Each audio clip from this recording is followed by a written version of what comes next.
Levi's, a name recognized across the globe.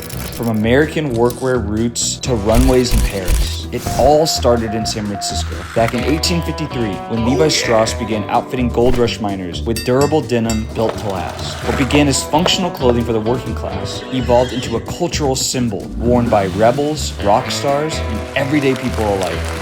Today, Levi's is more than just a brand. It's a cornerstone of vintage fashion and a living archive of modern history. The Bid Stitch Gang went to Levi's headquarters in San Francisco for an exclusive look into their archive. Joined by our friend and denim expert, Stephan Brovko of Shop Denim Revival, to uncover the stories behind the pieces that shaped not only American style, but the world. Okay, so we're here.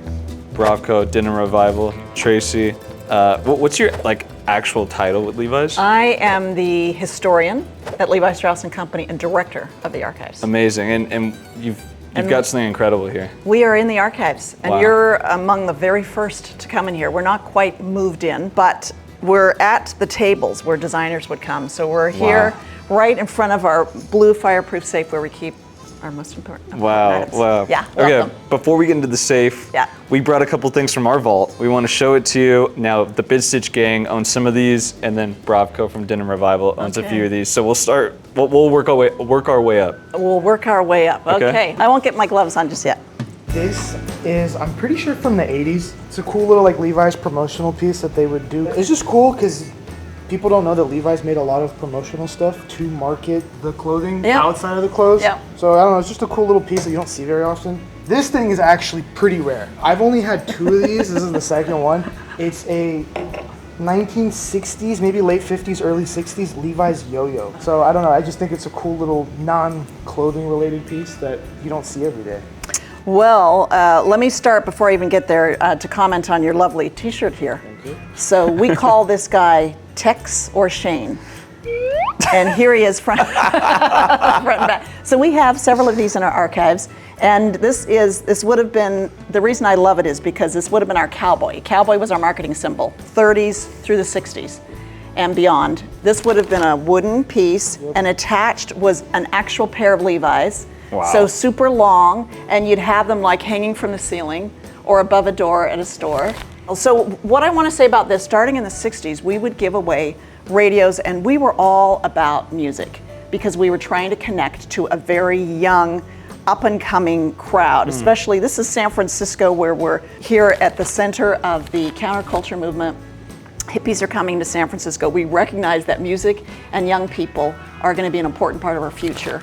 And part of the way we connect to that is through giveaways like that. Not only giveaways, but we worked with important up-and-coming artists. Everyone from Haight-Ashbury group Jefferson Airplane, who created some songs for us in '67. Now, Jefferson Airplane. Right now, with your white Levi. All the way up until today, when we've got iconic Beyonce, singing about Levi's. I don't know much about the yo-yo. I think this is my first Levi's yo-yo I've seen. Okay, what else you got for me? Jumbo jeans. Yeah, the jumbo ones. These were used for display. We gotta show the whole thing open, right? You could have this on a wall, and it would be a statement piece, much like your cowboy would have been. It's nice and big. We even have photos of people who would get in these, one on each side, and just hold it up. That's hilarious. And do photo ops, including Bob Hope, who was in a film. So we have an image of him holding it up.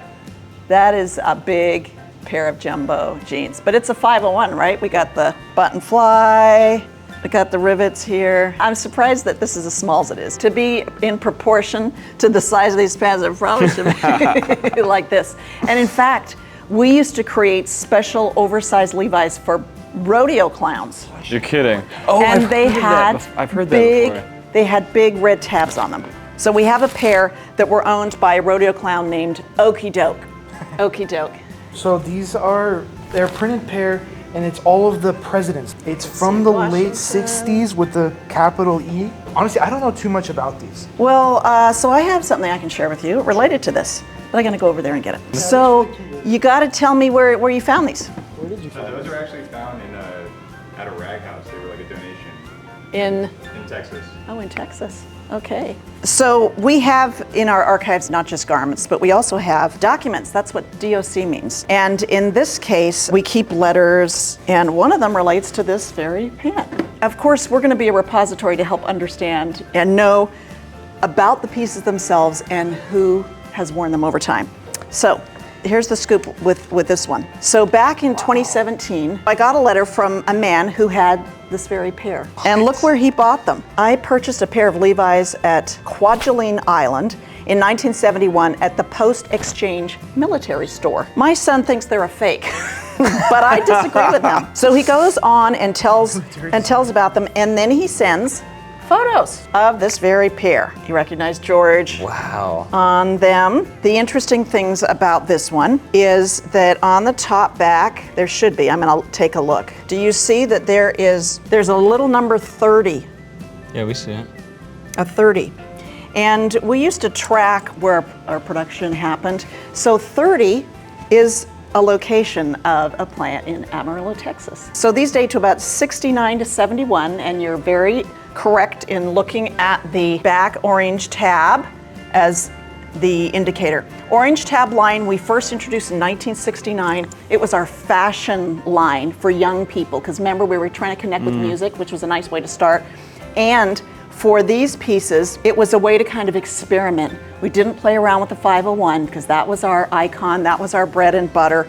And in the orange tab line, we could experiment a little bit. Wow. So that's a fun one. Did you end up getting the pants too? We wrote to him. We have, so the guy is, I don't know if he's still around. We're hoping to, let's just say that. Wow. Yeah, are these for sale? Is that what the? Dylan, are they? Okay. All right, we can talk after.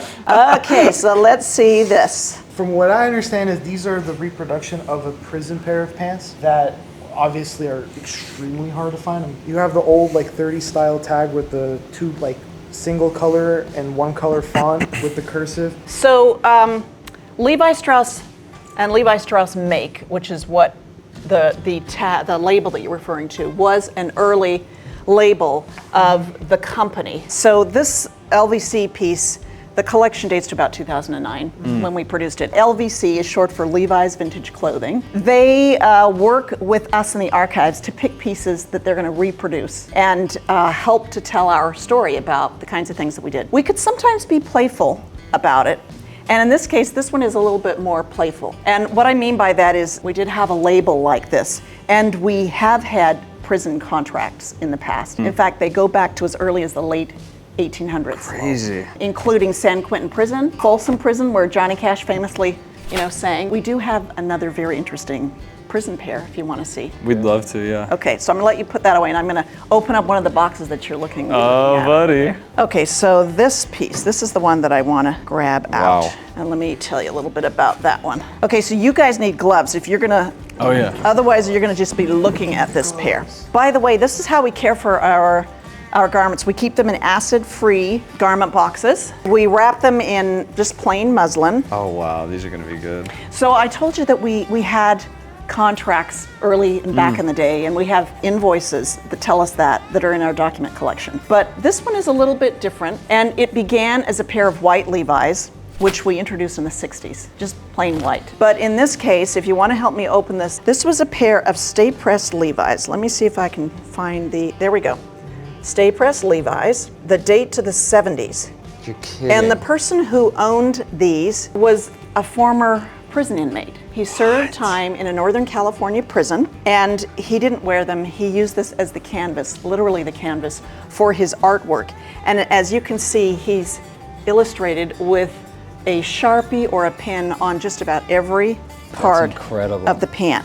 Let's flip these over, because this is the Yeah, side Rob, where get you can that. see. Yeah, where you can That see is the. crazy. Here's our tab, our stay press tab, and just under there is that stitching, the arcuate stitching. Insane.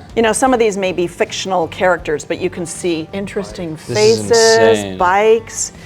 So we call this the prison pant. He was in a Northern California prison for 30 years and illustrated on them during that time. That is insane. This is remarkable. I know. They're really an amazing piece of artwork. Oh boy, So we got we got these from abroad. a few months ago. I love those. Let's open this up. Where exactly? You got them? We actually got these from Italy. Oh, from Italy. Yeah. Okay. Yeah. So this is a pair, the 47 model, basically the first production run after World War II. It's cool that they even have a small little detail. Right there, you can still see the copper. The side of it is copper compared to the other buttons, it's silver. So to me, like little details like that and the silver buttons inside, like little hints of like wartime era stuff. For me, as a person who likes to collect rare jeans, to find them in this condition is just They are in great absurd. condition. Yeah.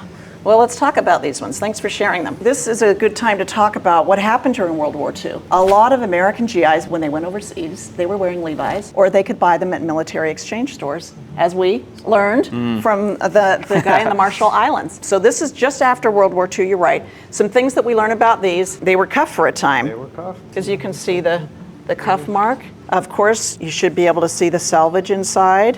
During World War II, we, the company, Levi Strauss & Company, had to conform to wartime restrictions to save metal and thread. One of the savings was to remove the rivets on the little watch pocket, and then they returned after the war, which you can see here. The other thing we got rid of is, let's flip them over, is we got rid of the cinch that was here. We now have belt loops, which we'd added in the 20s, so the cinch didn't have quite the same purpose. Because you could, if you had a belt on, you didn't need a belt and a cinch. And some of our customers would actually cut them off. You could go to stores where they would have big scissors at the cash register and just cut them off. You're kidding. And of course, as you probably know, I can see you pointing to that, Stephan, this is where we have, for the first time, a very automated 2-needle arcuate stitch, which creates this little diamond pattern in the center. Before that, the arcuates could be high, low, maybe a little bit all over the place because there was no pattern. And I especially love seeing the beef jerky back patch. So maybe this went into the wash and it shrunk, but you can see the deep color that it was originally. So let me show you a pair of dead stock 47s. We sourced these from Japan. This is an unusual one because it has 2 different colors on the back of the arcuate. This has been unworn, and this is what's special about this. Okay. Yeah, I mean, look at what it starts with. What would have happened is, as you're absolutely correct, we've now come from a post-World War.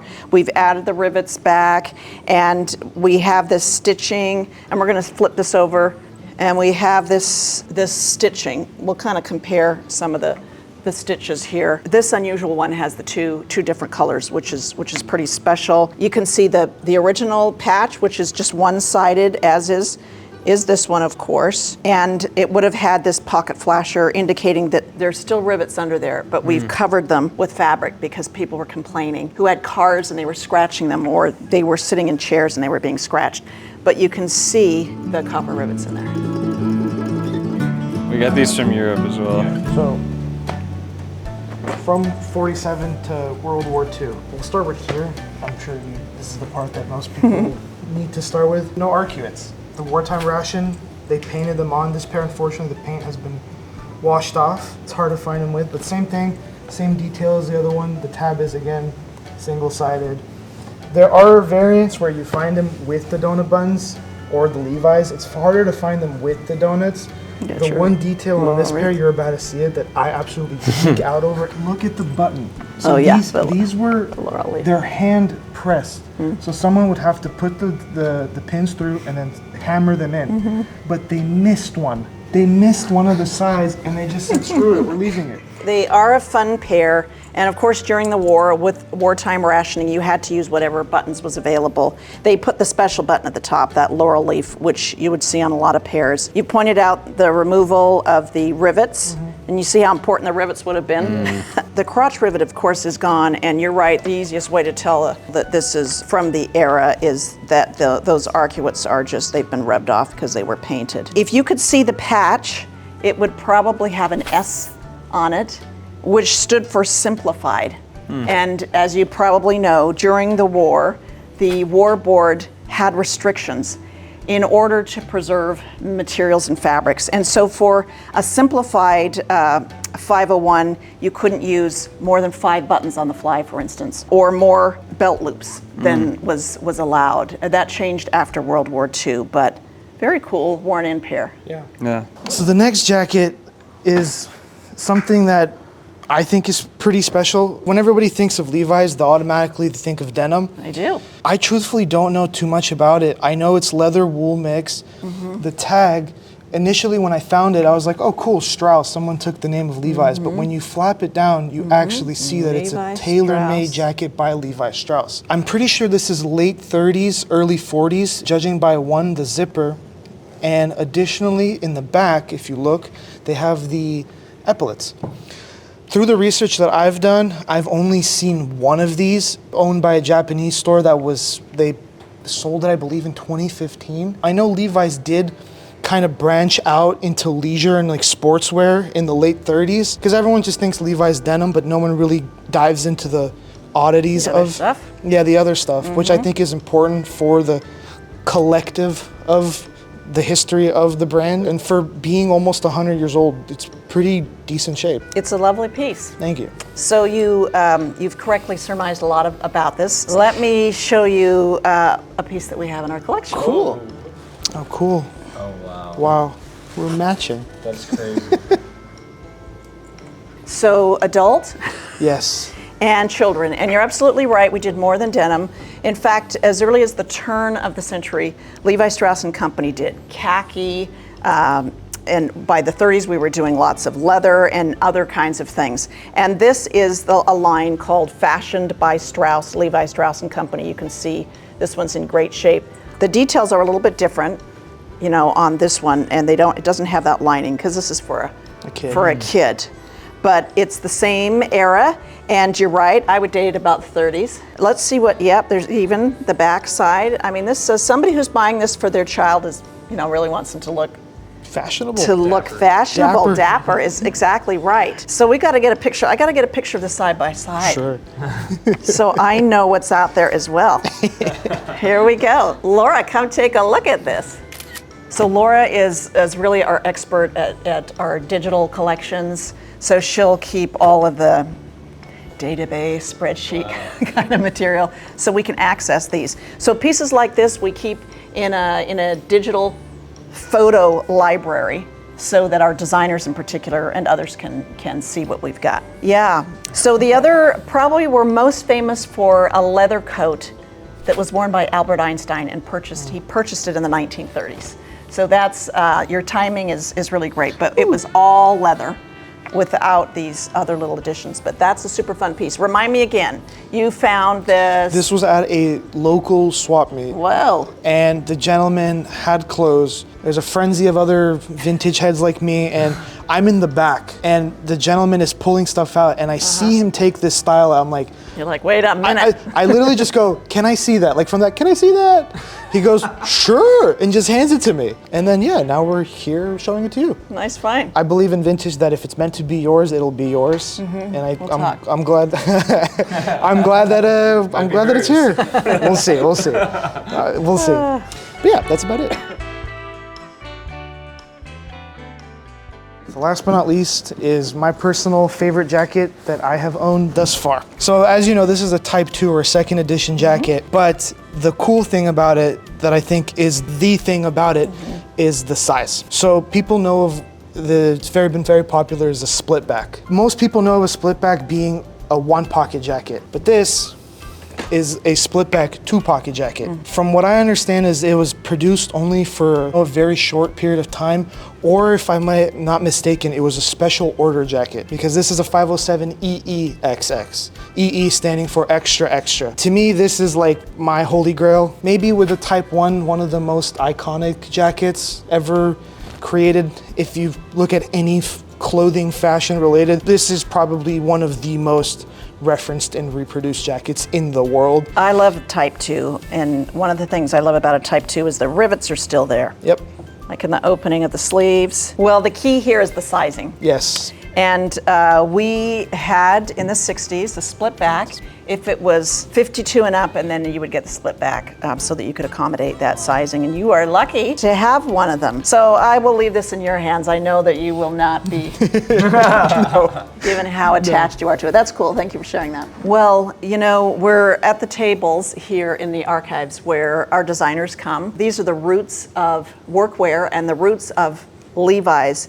And to be able to create and continue creating authentic pieces, they got to come back to the source. In 3 years, in 2028, the company's going to turn 175 years old. Wow. For an American apparel brand, pretty unusual, right, to be around that long. Why? I think one of the reasons has to do with sticking to what we know best, which is great quality pieces that are made well, that last.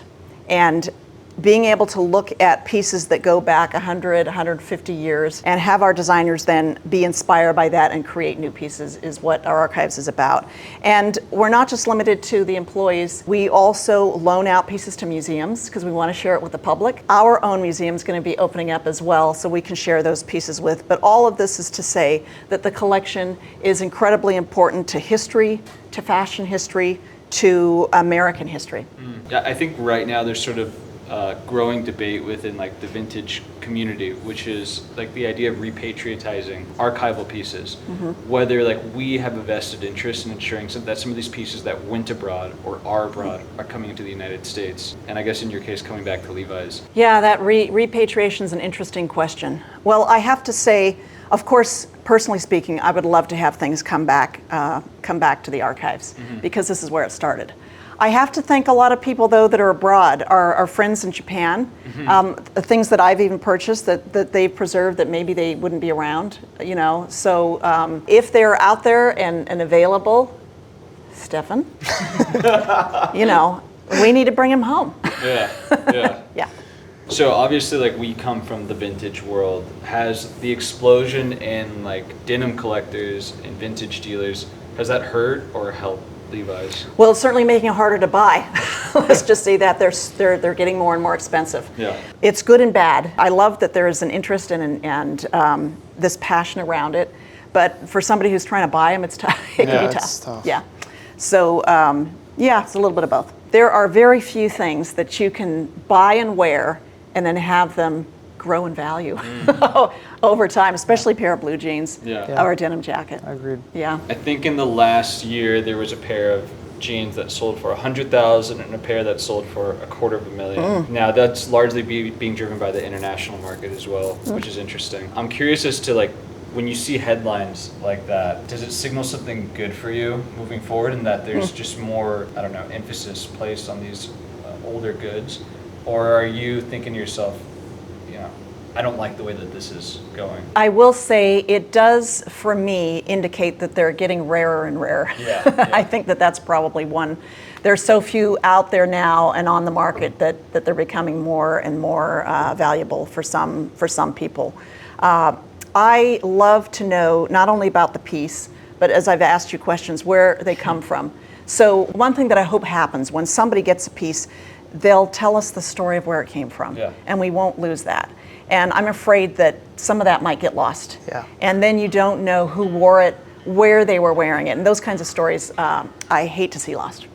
Okay, so let me finish with a piece from our safe. Oh, buddy. All right, and then I'm gonna just close this up. Yeah, this is where we keep our special things. You can see how heavy the doors are. So this is a very special piece. We acquired it during COVID. This helped to fill a gap in the collection. We knew about it because it had appeared in our catalogs, but we didn't have a physical piece of it. It is a very unusual jacket that was found in Nevada by a rockhound. When you go out to a place like the desert, in this case, he was in southern Nevada, you're gonna take your pickaxe maybe, and you're gonna go look for particular rocks. And in the case of this, he was out looking at rocks and he noticed this unusual circle of rocks. Now, usually out in nature, you're not gonna see a circle of rocks. That means people were putting it that way. And he put his pickaxe in the center of this group of rocks. He pulled out this jacket. You're kidding. And this is what the jacket looks like as a sketch. It's riveted. It's one of our early riveted jackets. It is denim. So the rivets are of course in the pocket. It has 4 different pockets. It's a sack coat. So it's a little different from the type 2 that we were looking for, looking at the style. It's a little more tailored. So maybe not a worker's gonna wear it, but someone else. We had, this is a picture, well, it's a copy of a very early flyer. And on the front, you can see the customers that we would sell our products to. Cowboys, carpenters, railroad engineers, of course, miners. And then this is what we were selling. We were selling our famous XX overalls, waist overalls. We named it the 501. We gave it the lot number 501 in 1890. A triple pleat blouse, so similar to the Type 2, but it's gonna have 3 pleats in it. And then this one over here, which is a 4-pocket sack coat, which we did not have in the collection, but was found in Nevada. So we had a conservator help us especially care for this. So this is Tyvek, so it's not the muslin that we were looking at. And part of the reason for that is this jacket has an unusual scent. Hang on, let's flip it around so you can see it more easily. And then you can lean over and take a little whiff. It's definitely got a scent, doesn't it? This was outdoors, obviously, and it probably has some kind of oil or petroleum on it, which actually protected it because it kept it waterproof. Wow. And bugs don't like it. You can see the 4 pockets here. 1, 2, do you see the rivets? Yeah. 3, 4, and they're all different sizes and placed not lined up next to each other, but there is a tear. Wow. Do you see there's some tears? And one of the tears comes from that pickaxe. And this was used for patching probably. It was torn off and that would be pretty common. Maybe you could tear that off and you can use it to patch another garment. I was so excited when I learned about this find because it filled in a gap that we didn't have before. It's incredible. And so we keep it in our fireproof safe. Wow. And this is after some of the conservation we did. Oh, okay. So you can imagine what was like. Wow. Even before. And even though it's like covered in you don't see much of the blue and it's very hard to see the label under here, it's still, yeah, there is a label, but I know it's very, you can't really see. Even though it's dirty, for us, this is really a priceless treasure because it helps us to tell the story of some of the first riveted pieces. Thank you so much for bringing that out for us. Of course. Should we close it back up? Yeah. And this is to keep that smell from infusing on any of the other garments. Yeah. So we keep that in there, and then we got it in the garment box there. Thanks for coming, guys. We really appreciate you having us here. Like, this is remarkable for all of us.